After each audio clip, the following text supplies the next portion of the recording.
مع ريال مدريد ما دار حتى خطا. حروا لانهم خلاص يعني ما عندهمش رابطه الابطال، يركزوا فقط ركزوا على الدوري الانجليزي. راح تكون المقابله صعبه، وحتى توتنهام ما راهوش في احسن احواله، ولكن تبقى الكره الانجليزيه عندها. هل توتنهام امين يمسك بلقب الدوري الانجليزي وسيمنحه لمن اراد؟ أكيد أنا نشوف هكذا، نشوف أنه مباراة الغد هي المباراة الحاسمة والمباراة الفيصل في تحديد هوية الفائز والمتوج بالدوري الإنجليزي موسم 2023-2024. تخيل لو توتنهام غدا يقدم مباراة قتالية في أعلى مستوى ويتمكن من إيقاف مانشستر سيتي على الأقل بالتعادل.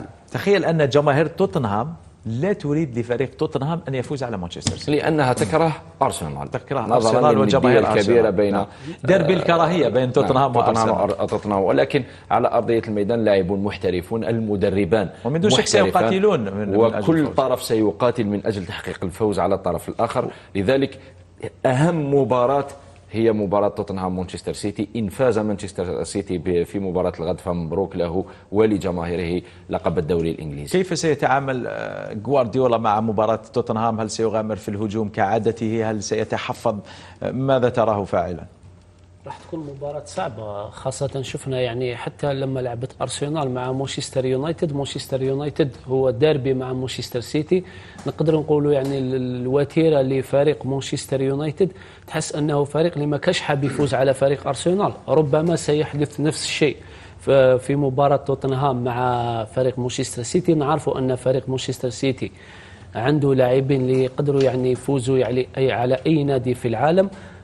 هذا شيء واضح بالنسبة لغوارديولا والأشبال تاعو. راح تكون مباراة كبيرة. فريق توتنهام المباراة الفارطة مع بيرنلي فاز 2-1، هذا حافز من بين حوافز. فريق توتنهام يملك 63 نقطة من رصيده، فوق أستون فيلا اللي عنده 67 نقطة. لو أستون فيلا يخسر بالمباراتين وتوتنهام يفوز بالمباراتين، عنده مباراة مهمة تلعب في هذه الأثناء أمام ليفربول، نادي أستون فيلا. تخيل لو يخسر أستون فيلا اليوم أمام ليفربول يقلص الفارق، راح يقلص الفارق، راح تكون فرصة عظيمة لتوتنهام.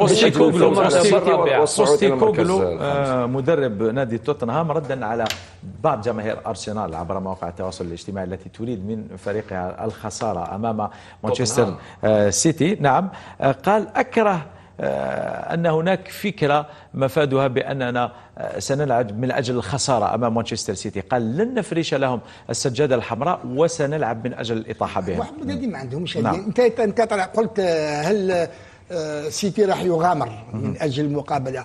هل هي المعادلة سهلة؟ لازم السيتي يفوز، التعادل ما يكفيش محمد، ياك هكذايا.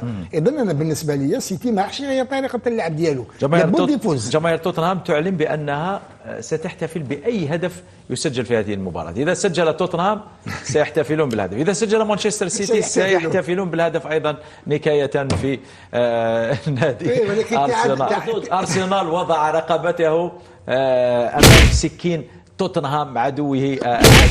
ما يخدمش مانشستر سيتي. ربما ستكون هذه المباراة فرصة تاريخية لإصلاح العلاقة بين أرسنال وتوتنهام إذا فاز توتنهام على مانشستر سيتي.